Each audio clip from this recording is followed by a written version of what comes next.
hit you up, I'm talking about banging something. Chill off in your crib with half a thing, probably make a sting or something. Girl, you like my body, post my bill, pay for my lawyer. Play your position when the mother hoes get out of order. When you wanna give me that, you purchase a plane ticket. Run around town when I bust it down, then my shit look them lanes. Get it, got a chick with I get mirror lipstick. Basically, if this bitch lay with me, she paying me. I'm on some pimp shit for real. This 2 AM club was about to close up. Coming through my contacts, about to call one of my hoes up. Then I met you, kick game and followed you to the breakfast spot. You like I'm ready to that night up in the Marriott. You got your cherry pop. Drunk and switching up position. Thought this shit would never stop. Motherfucker in the mission. Ain't like funny, but nigga, I ain't laughing. Take a swig out on this 40. Then I'ma start to smash. Now I'm too late to that nigga. I just doubled the taxes, so no way that on my level. Not even up in my bracket.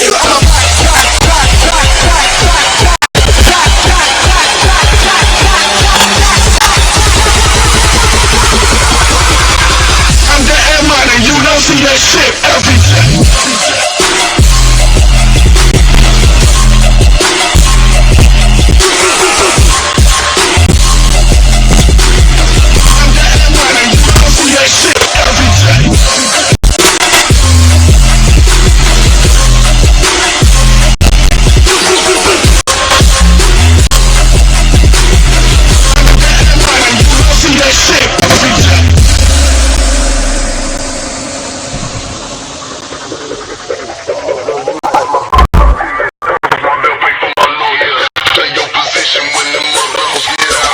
When you wanna give me that, you purchase a plane ticket. Run around town when I bust it down, then my shit look them lanes. Did it, got a chick with I get mirror lipstick.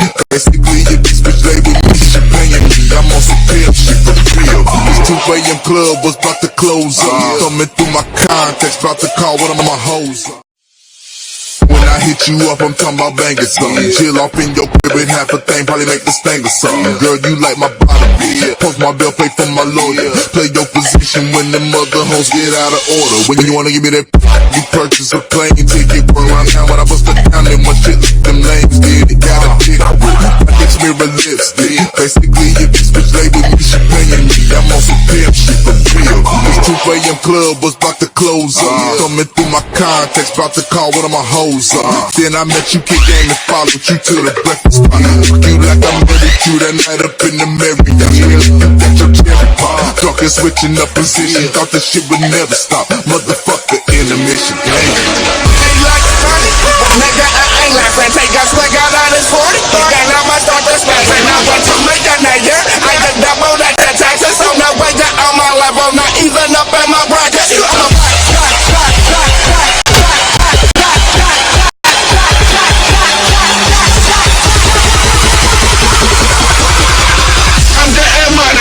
See that shit every day.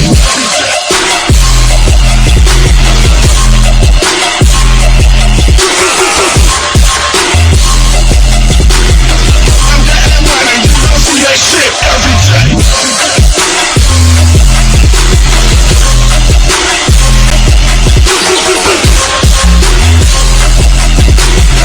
I'm getting money, you don't see that shit every day.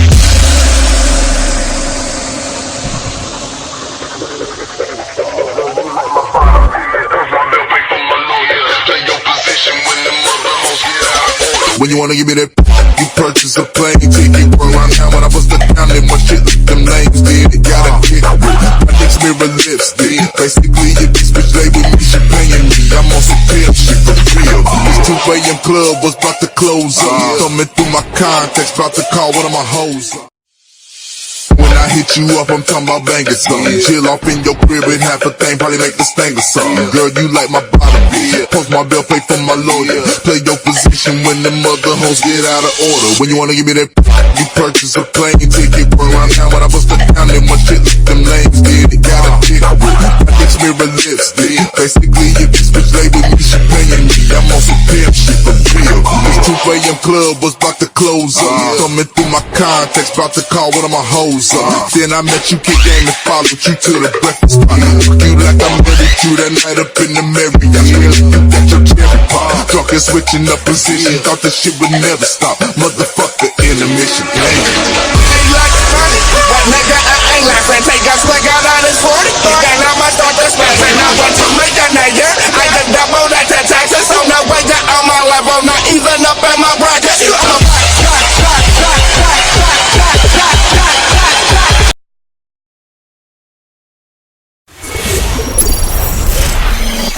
This is the OMFL. You can't touch this. And you're in the mix with Kinda Real Name. Here's another OMFL production.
What's up, everybody? Welcome to Press Pass Live number... I don't know why that just went out. My bad. Our last Press Pass Live of the year. See if I can't get this tilted a little bit more towards me, and it'll be a little bit more in view here, but we'll get it going. Give it a little juice. There we go. Yeah, it's our last Press Pass Live of the year, which is unbelievable. 2019 is coming to a close. We will all celebrate New Year's in just a couple of days. And man, it's time to wrap up our last Press Pass Live of 2019. And with that theme of the new year, we're going to talk about new beginnings and new opportunities and even some new problem teams that have kind of showed up. And as always, I'm kind of rocking my LSU stuff here tonight. Thanks, Bill, for my hat. Yeah, won that from him in a bet earlier this year. So I am flying solo tonight. I didn't even welcome myself in. I just kind of jumped right into it. But I am your host, the Commissioner, Nate. I was lucky enough to found the OMFL over 20 years ago and create the Grown Folks online community that host over 7 different Madden leagues and 7 other leagues. We have over 150 different members here. So if you're checking us out for the first time, welcome to our weekly Madden podcast that we do here for the OMFL each and every week. Usually I have a couple of co-hosts with me, but tonight I'm flying a little solo. It's late on a Saturday night. Everybody else kind of had plans tonight. So we're to just jump right into it and go to our game of the week and talk about our game of the week. And usually we skip the week that we're in, but we've only got 2 games left, I think.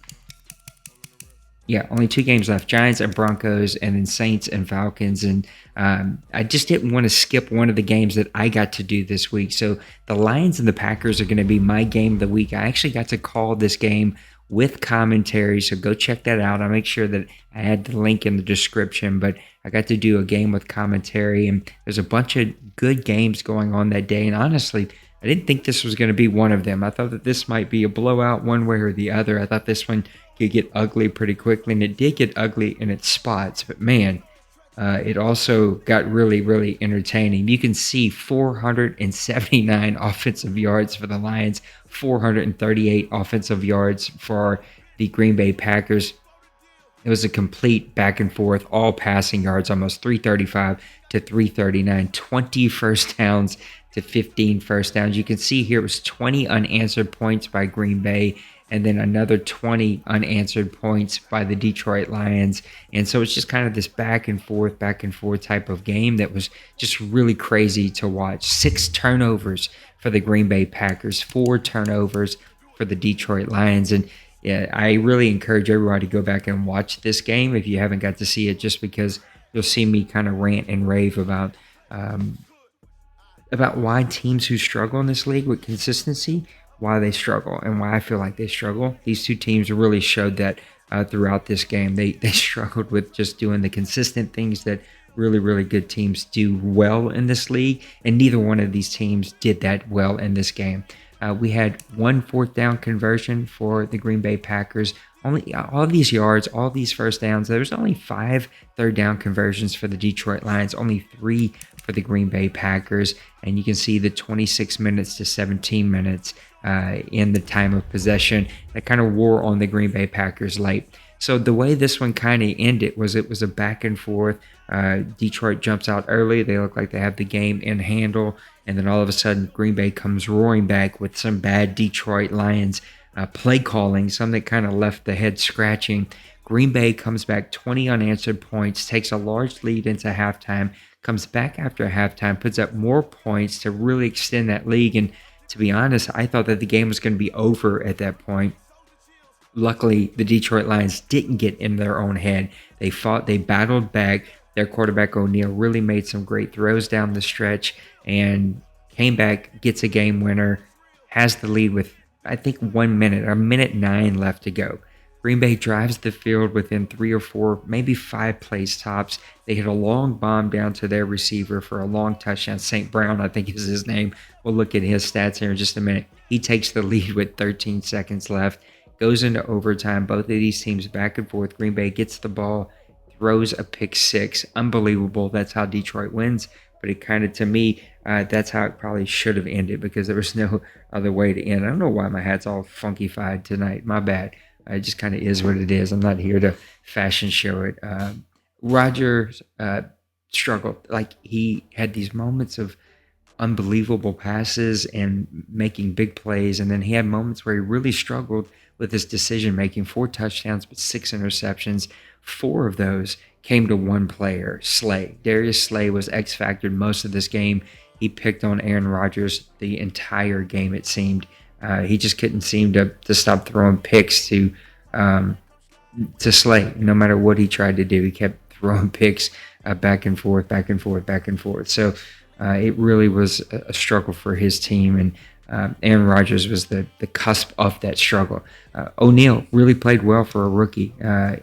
He's a first-year guy, but 351 yards. He made big throw after big throw in this game. The 2 touchdowns were spectacular. The 3 picks, 2 of those were just bad decisions. I mean, he's got to make better decisions when he's got the ball and when he's got opportunities to make plays. He gave up 4 sacks, the Detroit Lions did. A lot of those were coverage sacks. His defensive line gave a lot of push for Green Bay right up the middle with Daniels. And Rodgers only had 1 sack, so he really stayed clean most of the day. This is where this game got frustrating. You can see here, Mack, 18 rushes, 134 yards, a 7.4 carry average, 1 touchdown with the 1 big fumble, which is a crazy play that happened for the Detroit Lions. If he would have had this more like 23 rushes, 24 rushes, this game would have never been that close.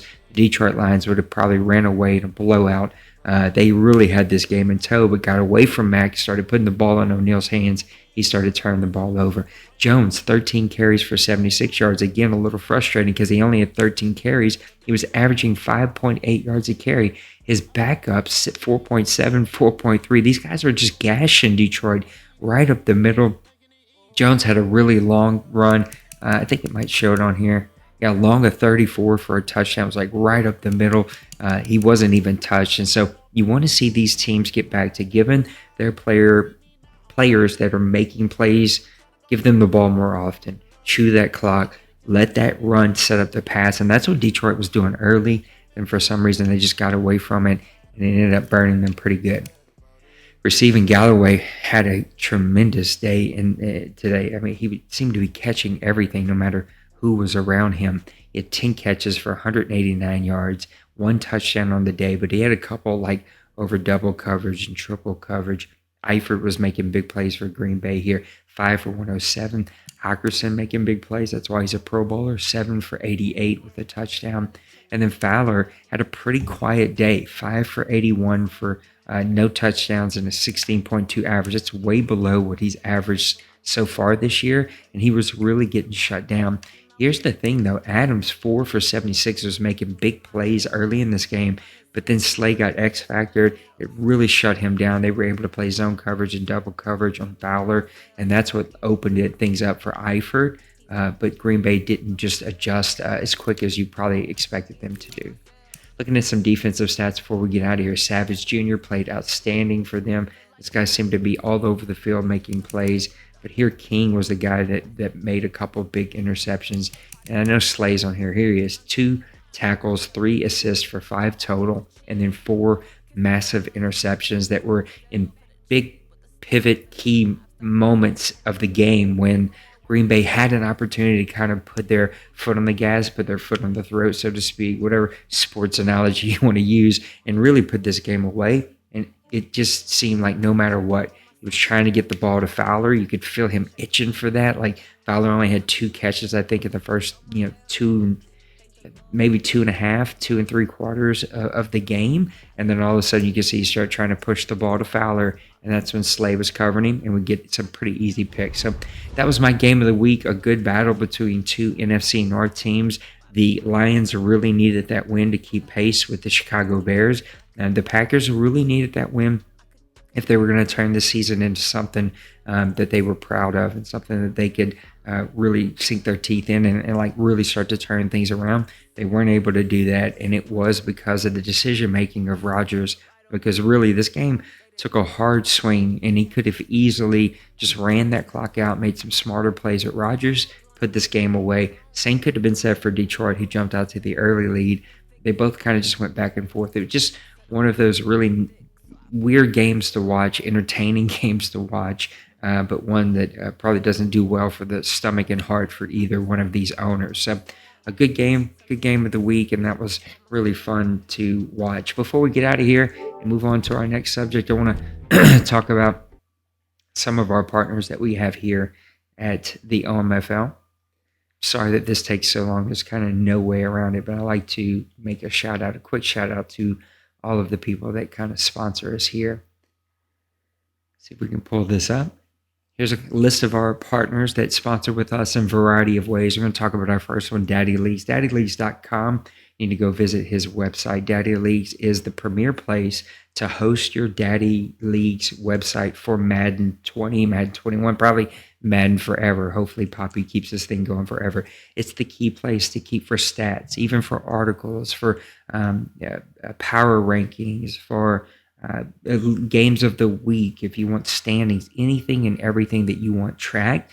A big portion of what we use Daddy Leagues for is going to be fantasy football. It even tracks a fantasy football thing on there. We've turned that into a game and an incentive here in the OMFL. And so Daddy Leagues just offers a lot of different ways that you can host your league and create new opportunities for your owners to stay engaged in your CFM. And if you're a commissioner in any type of Madden league, even if it's a fun one with 10 of your local buddies that live nearby, it's worth investing the $35 to get you a Daddy Leagues website. So go support them.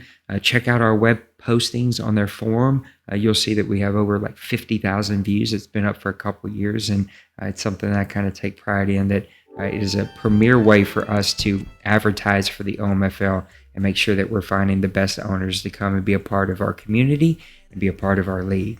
I want to talk about new beginnings. It is the new year, and this is kind of an opportunity for me to talk about teams, or players, I should say, that need a new beginning. And so usually we've got multiple people here on the show, and so you're getting multiple different perspectives. But the one that really comes to mind is one of the bigger ones in the league. The 49ers went out and they spent a large portion of their cap and their money on a quarterback. They bought in Mitch Trubisky, who's actually rated lower than the current quarterback that he's got. You can see here he's got a fat contract. $24.9 million is the penalty that he would carry. So legally, by our league rules, you can't even cut this guy. Now, he did bring some athleticism, a little bit more speed and acceleration, but he's got less of an arm. He's got less short and medium accuracy, less deep accuracy, a little bit better thrower on the run. And he is a little bit younger. Garoppolo is 29. Mitch Trubisky is 27. And so Mitch was one of these players I think that would have fit in this bucket last year of a player that needed a new beginning, a player that needed a new team and a fresh start. But he's here on the 49ers. So who am I talking about? I'm talking about Jimmy Garoppolo. I think Jimmy Garoppolo is the guy who needs a fresh start. He needs a new beginning. Now, he was offered up for trade, but he does carry a pretty hefty price tag, being a 79 overall, being a quarterback, being a guy that has some playmaking ability. I would love to have him on the Saints today.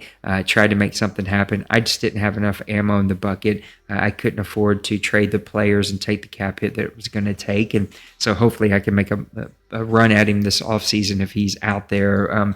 But Jimmy G is a guy that still has a lot of talent. He's only 29 years old, so I think you can maybe get 2, 3, 4 seasons out of him. He gives you some speed. 74 is not bad. 81 acceleration means he can move around in the pocket a little bit. He can get out of there if he needs to and maybe even pick you up a 5-yard first down.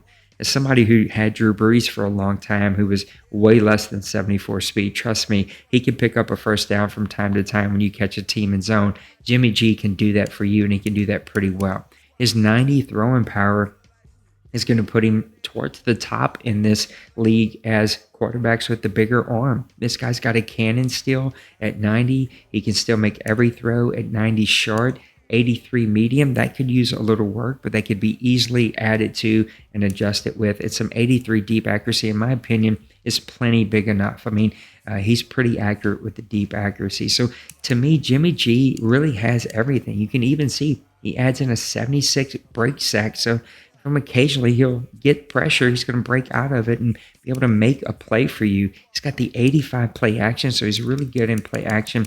These are the one move that if I got to sit down with Dawson and really help him think through his team and think through where he spent his money, this was a bit of a head scratcher for me. I played against him when he had Jimmy G. Jimmy can make all the throws. He can make all the plays for them. He was really good at just like making those quick throws, and he had speed on the outside. I just didn't think that this was a great investment for a quarterback who technically on paper is not better, and he isn't playing better right now. We can maybe even come, let's see, let's bring this up. I think we can look at some stats here. Let's look at some stats and see what we can see. I think it'll show some stats. Stats, here we go.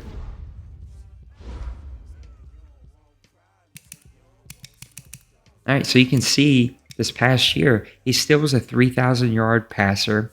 He had 17 touchdowns. The 31 interceptions is stupid.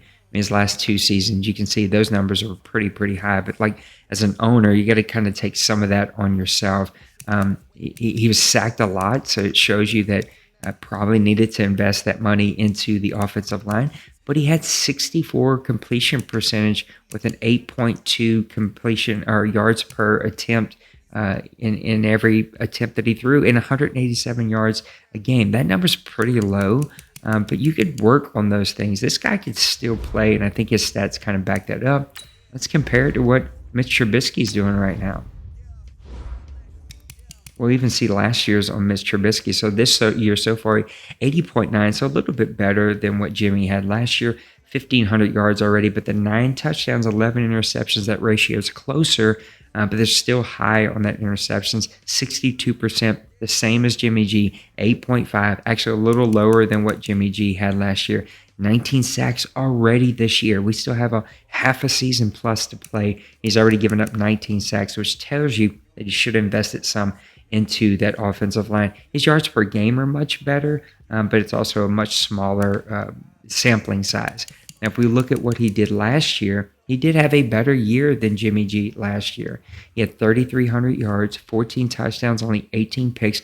Totally different owner, though, so completely different play style, completely different team. He did pass for 60%, and he averaged 9.5 yards per attempt and 207 yards a game. I just don't see the massive gap there to go and invest in Trubisky. So for my money, give me Jimmy G for a fresh start. You put Jimmy G on, I mean, I'm spitballing here, but what teams do I think he would fit well on? The Jaguars. Now I know that they got Watson, so maybe the Jets. I think Jimmy G on the Jets would be spectacular. I think Jimmy G on the Lions. Now they have O'Neal, who I like a lot. He's actually playing really well, so maybe that's not a good one. Jimmy G on the Packers and cut Rodgers and his massive contract that he just gave him. Jimmy G on the Panthers, I think, would be really, really good. Jimmy G on my Saints would be amazing. I think Jimmy G on the Patriots, he's much better than McAllister. And I know McAllister doesn't Jimmy G doesn't solve the long-term problem for the Patriots, but you put Jimmy G on this roster, let Jake really continue to develop, this is an automatic playoff team, in my opinion. The Raiders, I think, are okay. The Rams are definitely okay. The Ravens are definitely okay. Redskins have Hackett, so they're okay. My Saints could definitely use Jimmy G. Seahawks are fine. Steelers are fine. They have Goff. Watkins. Titans, I think, are fine. Yeah, they have Mariota. And the Vikings have been struggling, but they've got some pretty good quarterbacks that they've been investing into here. Some young guys that they've went out and drafted and started to develop. So, but I think you put Jimmy G on this roster, and he probably makes a few more throws than these guys are. So Jimmy G, I think, immediately could go to a new team and get a brand new, fresh start and begin to play much, much better for that team, and could have helped a whole lot of teams had he been put on the market a little bit earlier. But I also think the 49ers could have saved a ton of money, invested that money somewhere else, and done something better with his team and with his money, other than investing into a very high-priced quarterback when you already really had one. Let's talk about some more sponsors here in the OMFL before we move on to our next subject here. I think our next one is going to be Lead Crawler. I hate that this takes so long to load, guys.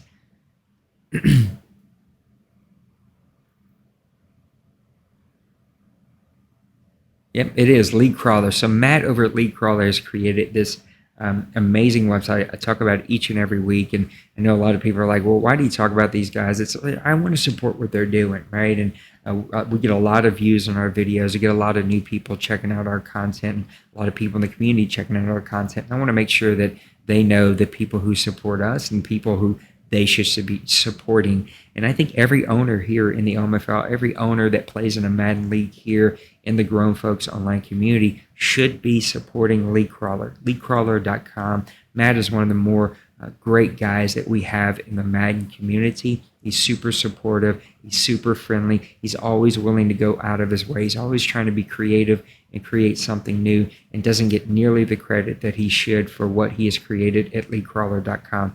There you can create a profile. On that profile, you can give yourself a rating. You can give other owners a rating. You can give leagues a rating.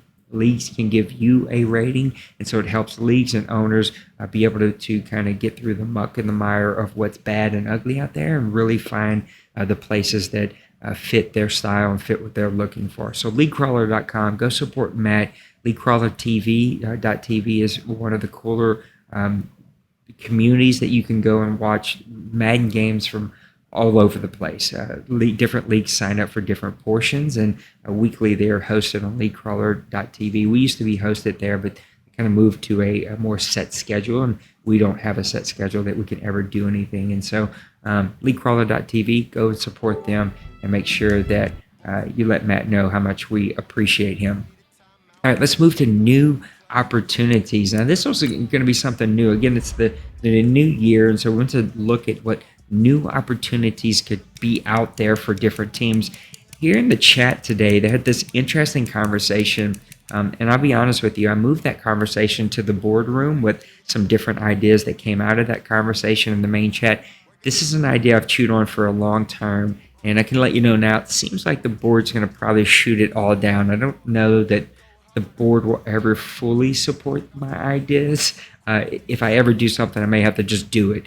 I just kind of like, hey, I'm doing this, and so we all got to suck it up. I don't know that I'll ever do that, and the reasons are because I don't want to lose owners over it, and I think this could bring us to a place that loses owners. But the idea is, what do you do with a bunch of coaches who can't seem to get over the hump, and they're stuck with bad teams, and they've stuck with bad decision making, they're stuck in divisions where they're just getting ran over time and time again, and so there's no real competition for them to grow and get better. There's no real rivalries that are being formed there. What if we had an idea where owners on the bottom half, after a certain period of time, could kind of get mixed and mingled and get some new teams, some fresh opportunities, some new starts? And so this is where this idea came from, is what teams out there could use some new opportunities. So we're looking at sub 500 teams, maybe teams that have struggled over the past season and a half. Which ones out there, if they were given a new team, they were given a new opportunity, could get a fresh start. My first one was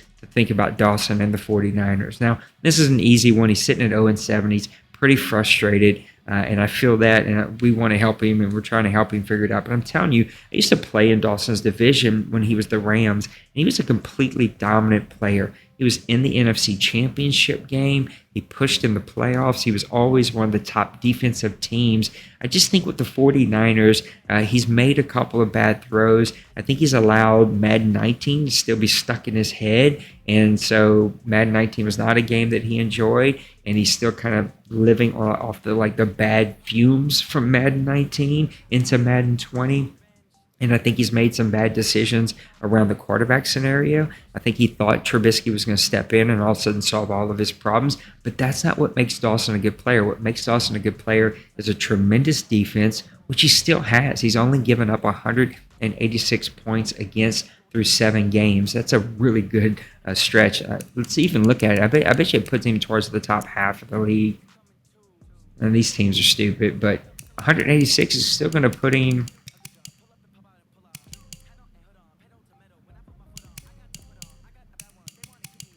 going to put him middle of the pack, maybe a little bit. He's going to put him around 22, somewhere in there.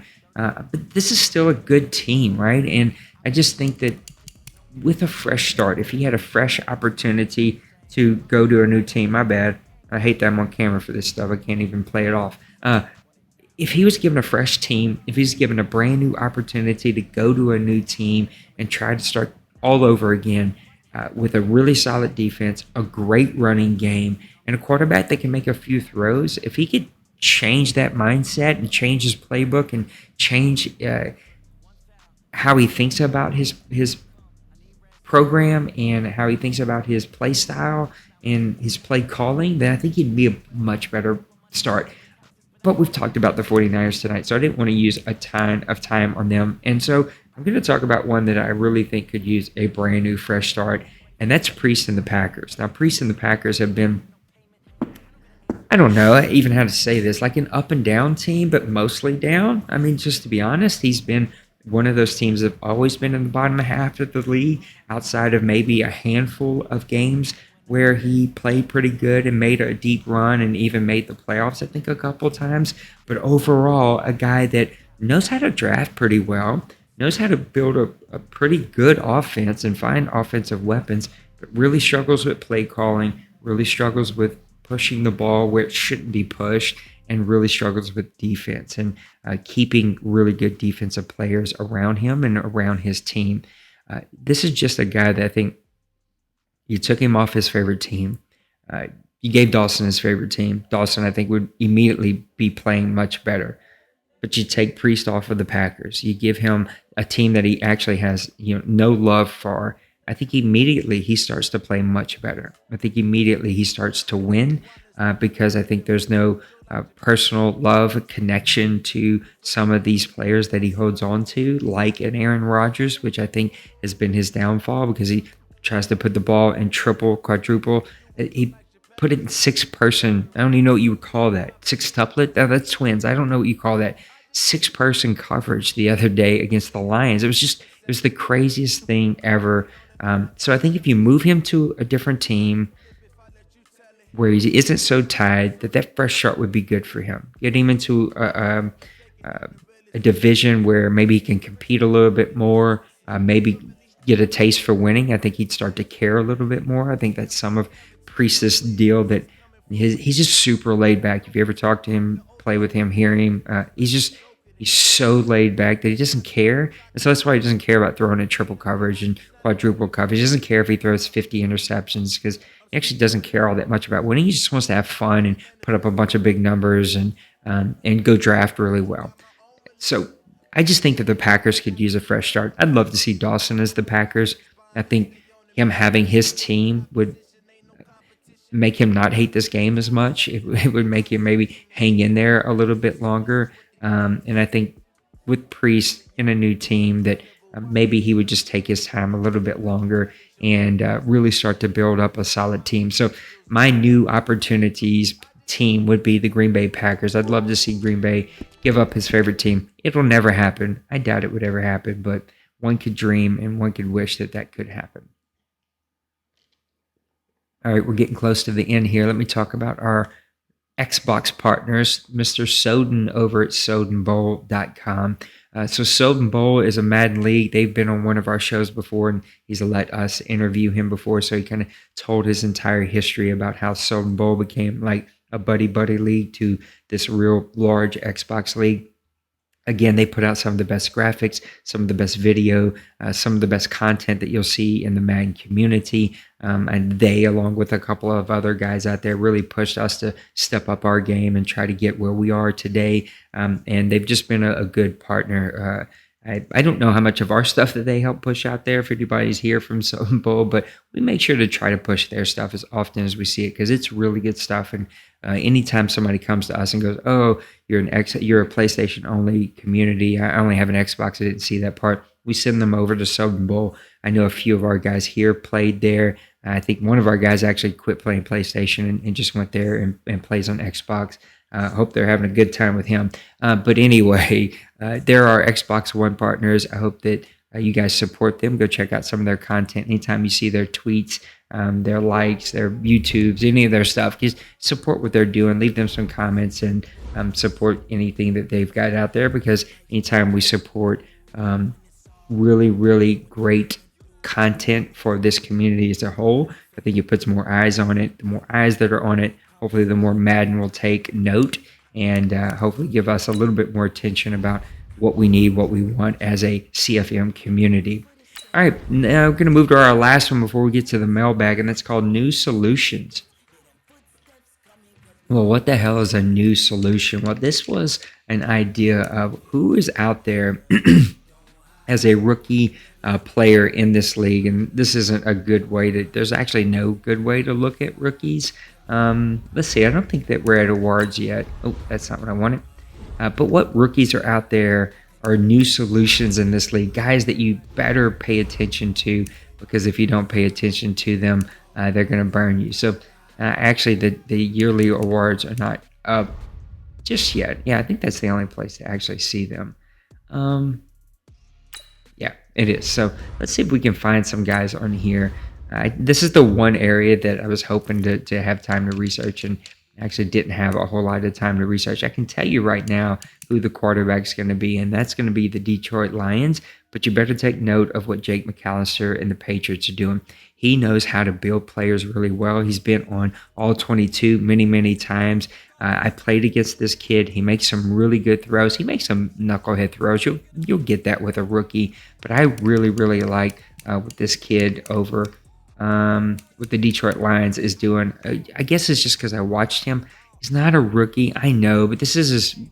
Maybe I'm wrong about that. Maybe this isn't his first full year starting, and maybe he doesn't count. So maybe the first one that I went to is the guy. But I really do like what Ralph O'Neal is doing in Detroit. If you look at the rushing yards, though,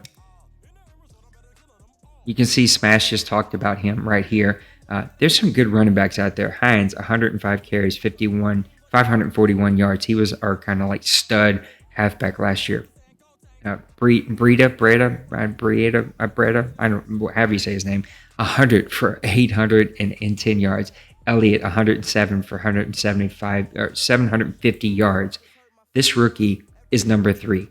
83 carries, only 83. He's 20-something carries behind all of these guys. 614 yards, a 7.4 yard per carry, and 8 touchdowns already. Immediate difference maker that this league and this community better take note of. If they can get some of their quarterback situations figured out, I think that they are onto something there with their running back. Of course, we know all about the guy that I think all of us have talked about time and time again, Benjamin Fowler with the Green Bay Packers at receiver. This guy's got all the tools. He can do it all. He's got every tool that you could ask for. 39 receptions, 733 yards. Now, the Lions did a pretty good job of shutting him down, but overall, he's been tearing everybody up. A little bit of the force the ball to him, and I think that's going to come back to haunt him as he plays better teams. He's only got 1 touchdown on the year. His other guy, whose name is slipping my brain all of a sudden, somebody's going to know it, and I don't know why. It's late at night, so I'm forgetting his name. Devontae Adams has all the touchdowns. He seems to be catching all the touchdowns. But this guy is big, he's tall, he's fast, and I watched what Priest does. He just lobs it up in the middle of triple, double. If you got single coverage, it's definitely coming up. And this big guy goes up and makes a play. It's unbelievable to watch what Fowler has done as a rookie out of Ole Miss, 6'6". This guy is just making play after play after play. Let's see if there's any rookies that are going to kind of stand out here on defense. Here we go. We got Bradley Locklear, a Dolphins free safety. I think this is one of the really fast free safeties that were in the draft this past year. Already 43 tackles. Here's what I like about it, though. 25 of them were all on his own. 5 interceptions. 5 interceptions is going to put him towards the top. Now, of course, after that Green Bay Packers game, Slay is kind of running away with this. But you can see it ties him for 3rd in this league as a rookie already. And that's pretty spectacular, especially for a free safety. Now, he's tied with a bunch of people, but there's a really bunch of good players in this league. And he's going to be one that I think that teams are going to have to start to take note of and start to say, oh, where's this guy at on this Dolphins team? Quietly, Kevin is rebuilding that roster to be really, really, really good. And people better take note and better understand that, hey, there's a good team starting to be built in Miami. That's the word I'm looking for. And AFC better be on alert, because once Kevin kind of figures that out and starts to put good players on the field, he's going to be right back in the playoff hunt. He's going to be right there pushing everybody in the AFC. There's not a lot of good sack leaders here. I know that my defensive tackle's up there. He's got more than this, though. I don't know why that's not showing up. Let's see. I know there's some rookies up here.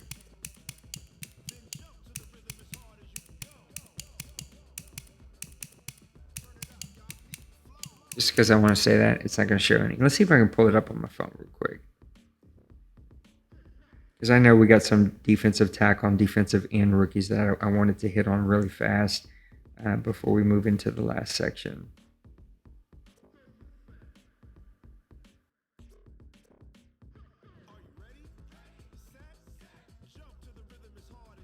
I had to sneeze, and I saved you all from that. So, congratulations. I helped you out. All right, let me pull this up real quick. I know that this isn't on the screen, but it's kind of the best that I can do, since loading it on this thing is going to take forever. All right, let me show you a couple of rookie standouts here on the defensive side of the ball. We've already talked about Bradley Locklear. Yeah, I don't know why the rookies aren't showing up in the sacks. Bradley's leading rookies in tackles, and he's leading rookies in interceptions. And then the sacks are going to be led by my guy, which again,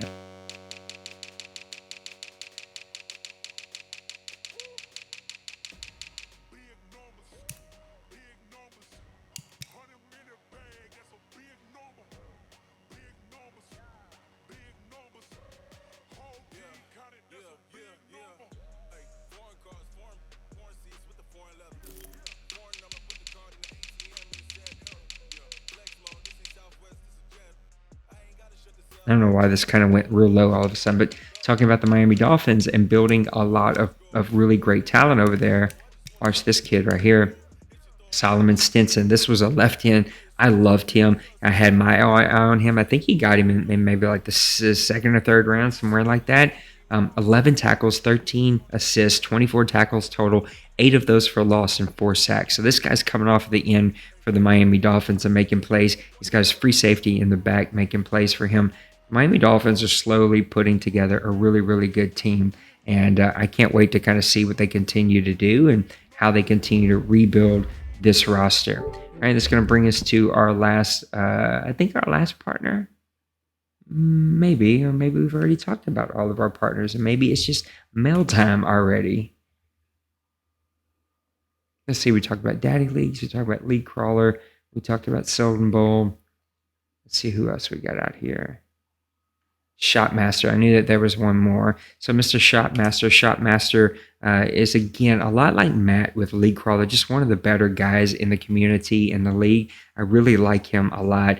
He's been nothing but nice to me and to the league, and really generous with his time. He let us interview him. He's an EA game changer. I don't think they call them game changers anymore. I think they're called like influencers or something like that. But he's just one of the bigger guys in the community, and he's just doing some really cool work. So go to shopmaster.com, support what he's doing for 2K and for Madden. He's doing some cool franchise stuff. He's got a great website with lots of content. He's always one of the first guys that breaks like news and different things that's coming out. I think Shopmaster is a great dude, and I really enjoy what he's added to our community and appreciate his partnership. All right, it's going to bring us to our last segment, and that's going to be time for a little mailbag. Let's see if we can't get this thing to, how do we refresh? This is how we refresh. All right, we're going to refresh this thing. We're going to get it and look at a couple of questions, one of which I know will already annoy me, as I've already started to hear about Outlaw and posting about B-Hog. I don't know why he enjoys doing that, but he's Outlaw, so he likes to be different. I think I need to go fix a lot of these. I know that's my bad, and I will. Is that from today? No, we talked about this. I think that's where we stopped, is we stopped on Outlaw. Yep, we stopped on Outlaw. So we're going to pick up right here with Den Brew. It says, have you made a trade Madden 20 that in hindsight you regret? Or did you not pull the trigger on a trade now that you wish you would have? I'm going to say that one. I think that'd be a great question to have more than just my insight. I think that would be really, really good. Who's your pick to win the national championship and why?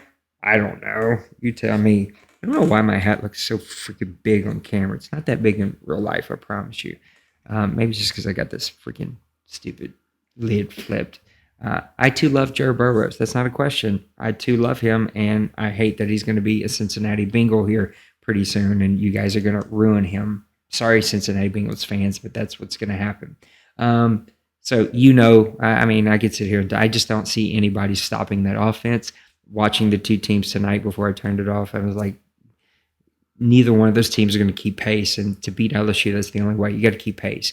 Unless you're Auburn with 3 NFL players on your defensive line that can, hold LSU in the red zone 4 or 5 times, I think is what happened. They held them to field goals and stopped them on 4th down twice and just some crazy stuff. Unless you can do that, you got to keep pace. And neither one of those teams, I think, are going to be, they're not Auburn's defensive line. They're not going to have that red zone defense, and they're definitely not going to be able to keep pace. I think what you've seen against Oklahoma is what you're going to see in the national championship game. I really think the LSU Tigers are that good, and call me a homer. I don't give a flip. The stats back it up, and 14-game sample shows that I don't think anybody's going to be able to keep pace. And, we'll see. Question number 1 from Big Hurt. How much does Nate really love Joe Burrow? What kind of rating does he have next, man? That does not count as a question. I'm not counting that. I do like Joe Burrow a lot. Don't love him nearly as much as we love Drew Brees. I'd love to have him on my team, though, without a shadow of a doubt. I have no clue what his Madden rating is going to be, isn't it? I don't understand NFL rookie and their ratings at all. Who in the cycle would you rate top 5 owners and why? Not saying wins is a measuring stick. It's a really good question. I want to save that when I get more people on, because I think that's a good save question. But that's a really good one. I like that one. Being that we're halfway through the season, who would be in place to make the biggest leap up or down next season? That's a really, really good question. And to do that, I want to hop back over into the CFM to look at some of these ratings. So you're asking who could make a big jump up or down next season? Well, let's just see who's there. The Colts. We know that they're going to stay. They've already made their move with Luck. They've got young running backs. They've got a young defense. I don't see them moving anywhere.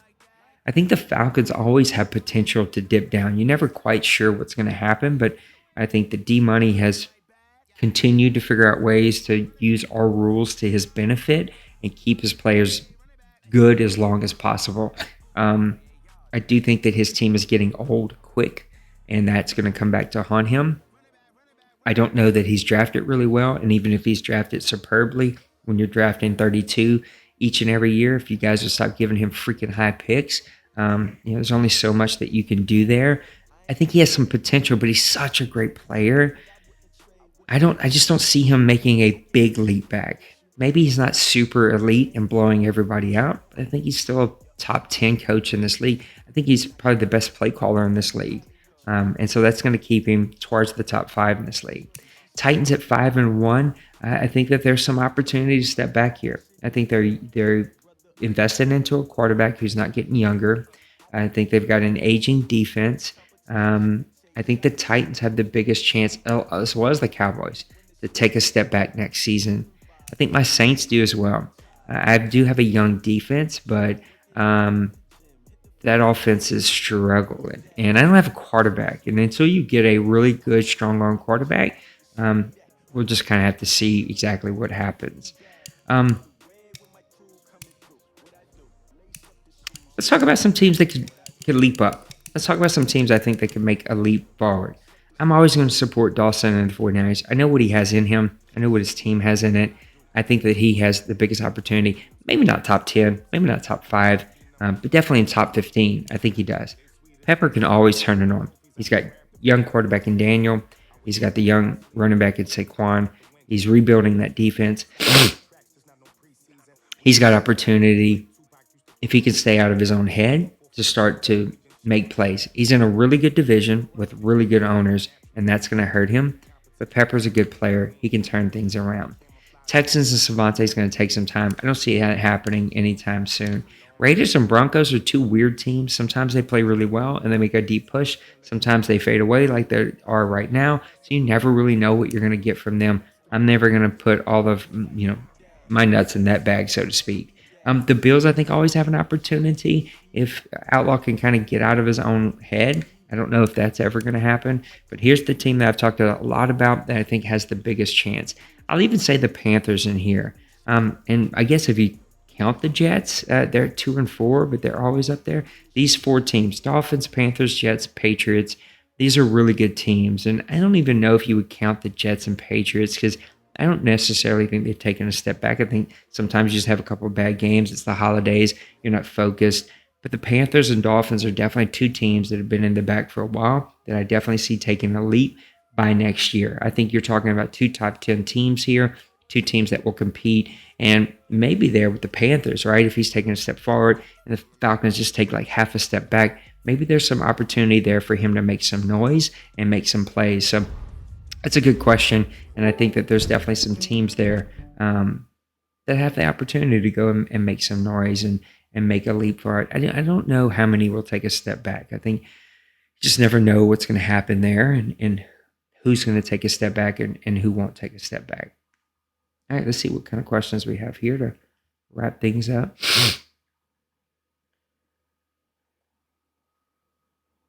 All right, let's get to Outlaws here.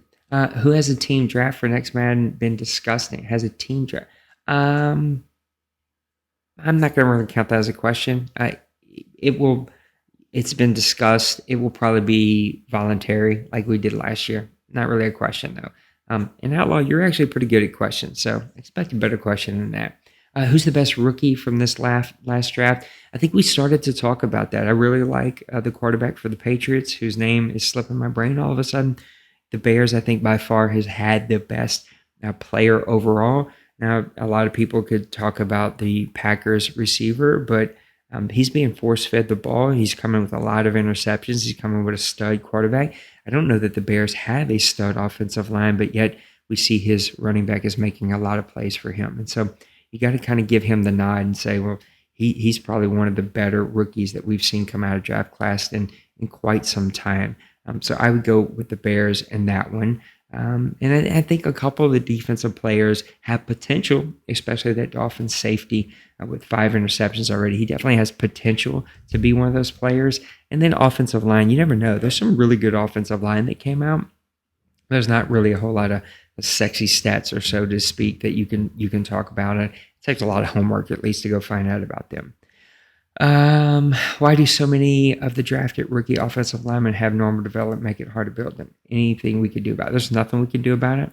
I think Penguins is working on an idea just around development in general and how we approach it, where we would actually take it out of the game's hands and put it in our hands. The problem with that is there are going to be some really upset owners. And so it's going to have to pass by 75% vote by the league, and we're going to give it a test run. So it's a long way from being finished product. It'd probably be like the trade calculator that starts off really well. Some people love it, some people hate it, and it's just going to have to develop over years. As of right now, there's nothing we can do about it, but moving into the future, there could be something we could do about it, but it will have to be earned by the owner. And I don't know why they come out with normal. I think Madden doesn't do their draft classes all that great. I think they could do a better job. And maybe it's something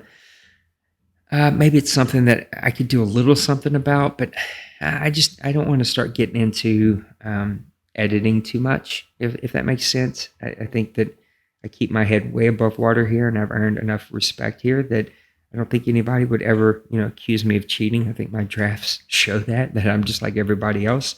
When I do edit these players, because there are a few low-rated players that I go in, I usually put 4 to 6 sleepers in the draft. I bump up like 1 or 2 of their ratings that are already good and make them a little bit better, and then give them a Devo upgrade.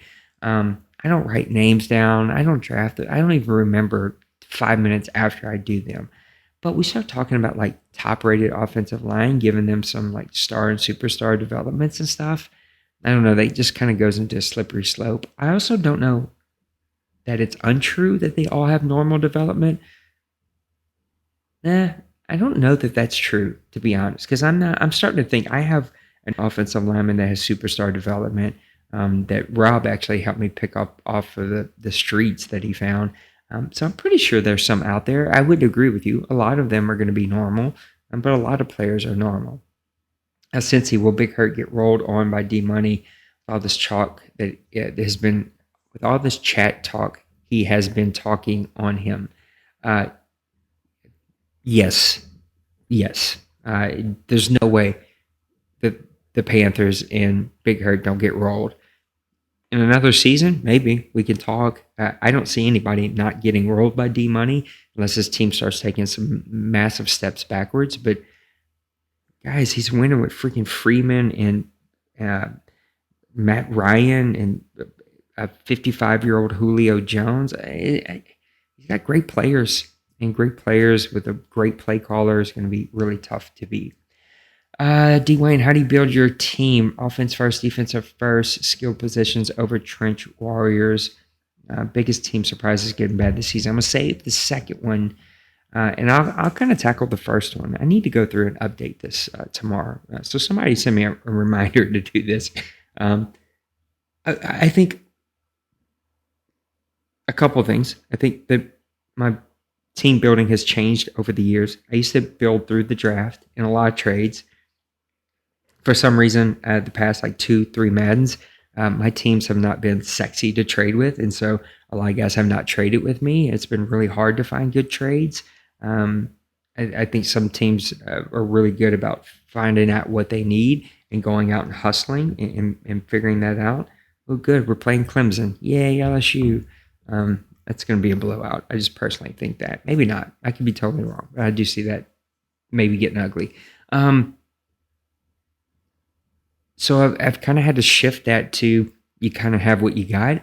How can you build around that? And I've kind of moved to moving some of the easier, lower pieces that don't cost a lot for some of those like second, third, fourth round picks. This Madden, I've even, with Colin, we've kind of gotten into like the Patriots thing where I'm trading current picks for future picks that could be even better. And that's kind of working out for me. So if you were asking me here today, though, how do I build this team?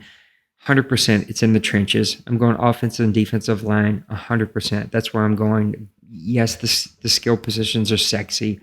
And yes, it's awesome to get a quarterback in the first round. I think it's awesome to get a stud, 6'2" receiver that can run 95 speed. I think there's only 2 positions that if an absolute can't miss superstar is there, that I'm drafting over offensive line and over defensive line. It's quarterback and cornerback. In those 2 positions, if they're superstars that you can't miss, they're going to come in day one, be a starter that you can develop, I'm taking those 2 positions. If you're not in the top 15, it's a good chance, if you're maybe the top 20, that you're not going to get one of those 2. Those two guys are going to be gone by then. And so now I'm investing in my offensive line. I'm investing in my defensive line, and I'm taking the best player available.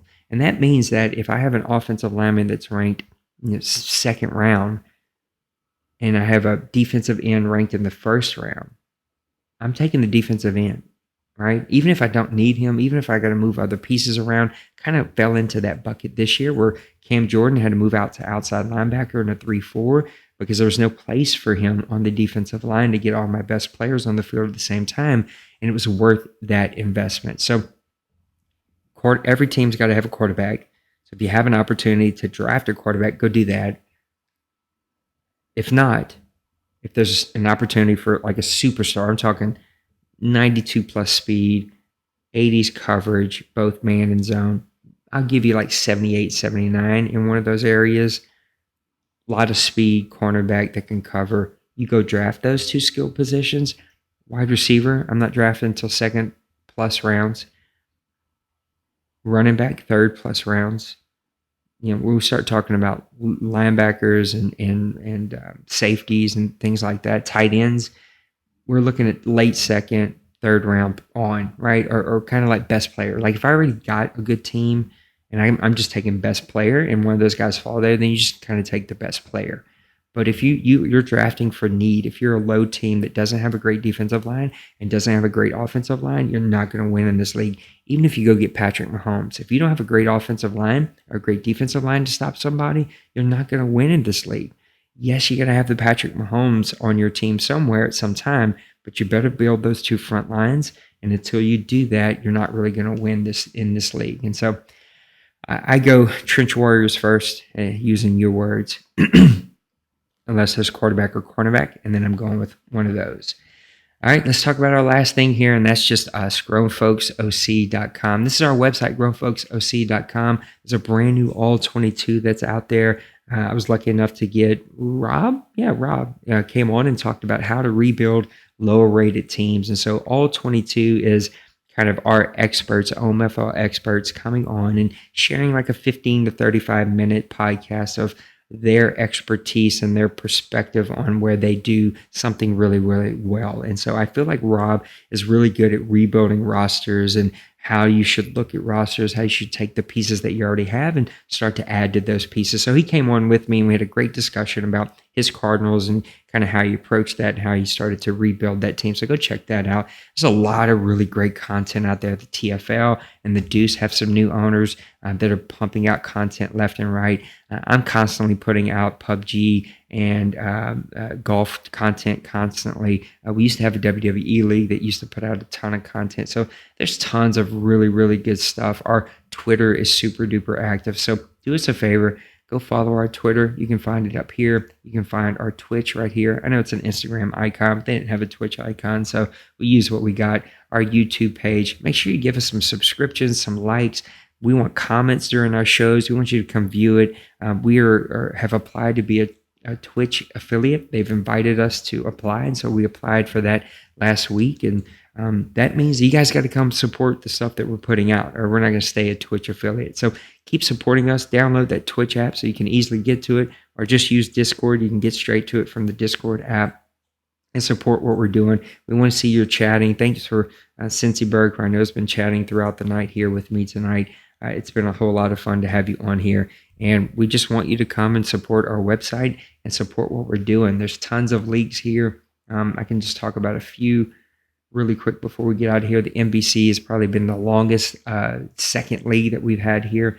They've went under leadership change, but still moving steadily. They just refilled a bunch of new owners here. And so the NBC is one of the best fast-moving leagues that you could be in. They're pretty straightforward. There are no frills, and you're going to get what you get. But good people there and a good league to go play in that's going to be more competitive than the OMFL because they allow for more stuff. And so you can kind of just go in there and really dig at this game if you enjoy doing that stuff and have a really competitive league that you can be a part of. The TFL, one of my favorite leagues here. Bloop has been such a massive piece of our community, as well as Cooley and others that play at the TFL, who the TFL is their home, but they make the OMFL feel like their home. And I just appreciate that. I say that time and time again, but I truly mean that. I try to help them wherever I can, whenever I can, and truly support what they're doing. So make sure that you guys do the same. The ATG, PFL, and PFL Fantasy are quieted leagues. They're still here. They're super active. You don't see a lot of content from them. Now, if you go to our YouTube page, though, and you hit the ATG YouTube playlist, you will see a lot of content from them. So go check them out, support what they're doing. And then, of course, Mr. Maniac's baby that he started, the Deuce. It is our second league for the OMFL. It is really become its own thing, which is something Maniac and I really worked hard to make happen. And I'm just really happy to see that finally happening. So congrats to the Deuce for making that happen, and for all of those guys who really make that place their home. We appreciate you for being a part of our community, and we're glad that you guys are here. And then you see all of our partners that are there. There is a baseball league here that I think is going to be starting back up soon. Our wrestling league, they always kind of hold out hope comes back. It is on a hiatus. We have a chat, and we still kind of talk and that kind of stuff. Our football club has been on a hiatus for a little while now, just because we don't have a leader for it. The golf is still going really strong, and PUBG just about each and every night. So all kinds of stuff that you can get involved in and that you can be a part of. We appreciate everybody who creates content for our website and creates content for everybody here. So as a parting note, let me just talk about a couple messages that went out today. Some reminders that I think I sent out to the owners. Number one is just kind of the rule change. One I've talked about here on Press Pass Live for a while, so I don't want to continue to talk about them. It's the defensive one that kind of went out not long ago. That became official today. So if you make any mass movements, you can't move your individual player. We had a couple teams that were kind of, shifting players all around with their adjustment or two, and then manually moving their guy to give them an advantage. And it was too much of an advantage, and guys felt like it was taking advantage of game flaws. And so hopefully this will fix that. The other one, I'm kind of ashamed that has to be a rule here in the OMFL, but it kind of is what it is, right? And we kind of are where we are with it. And so there's only so much you can actually do. And that's just the one around tanking. Look, there's only two guys, one guy for sure, two tops that have tanked here in the OMFL. Of course, we know that D-Money tanked a couple seasons ago. It's been a while now. I know that everybody continues to give him a hard time about, but it's been quite some time. And then Cincyberg last year, and I think that one could be argued. I don't know how much of that he actually did tank. I think it's definitely suspicious, right? When you have a team that wins consistently, it goes on a very bad winning streak or losing streak, losing to teams he should never lose to, and then now is back winning again. He's struggling, but anyway, I think that one is suspicious at best. D-Money is 100% sure. But the problem is, now that you have any time a good team all of a sudden starts to lose, which will happen. My team did it. Guys start getting that, is he tanking? Is he tanking? Is he tanking? That's unfortunate. So I hate that this is a rule, but it's more of just a policy, just to say, hey, this is a real thing that's out there. And if you try to do it, then there is a policy in place, and you kind of know what that policy is. The other one is about desyncs. I think desyncs just happen. I don't know that anybody here ever has unplugged their stuff. Maybe it has happened, and I'm just being oblivious. I don't know if that's a good word to use there, but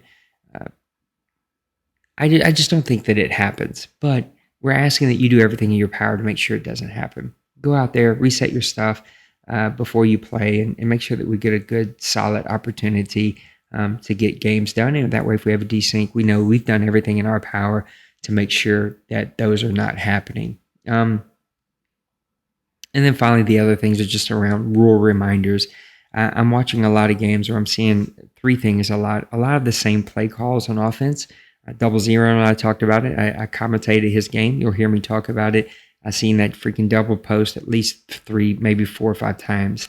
That's just too many times. When you have 300 plays, you could run a post, just go run it out of a different play. I shouldn't see the same play 4, 5, 6 times. It just shouldn't be a thing here in the OMFL. Halfback cuts, I'm seeing guys, the second they take the handoff, they're going the opposite direction of where the play is supposed to go. That's never supposed to be a thing. That's not a cut. That's you holding the opposite direction before the guy even gets the ball.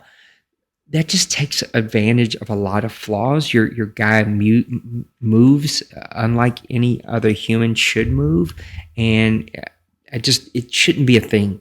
You should be allowed one cut anytime you want it, which is one gap, and two gaps can happen once in a blue moon, once a game, twice a game tops. Anything three or more, anything where you're going the opposite direction of where the play is supposed to go at the handoff, those are like not cool things. You shouldn't be doing them. We shouldn't see, you shouldn't cut two gaps. The play's supposed to go to the right. You cut two gaps to the center for 3 steps, and then you're back 2 gaps to the right. Like it should be some type. You know what it's supposed to look like, all right? And so I'm just kind of reminding players to let's be mindful of that. And then on defense, in my games, and then watching games and commenting games, I'm seeing a lot of cover 2. I think I'm always going to have a little bit of a hair trigger when it comes to cover 2 zone.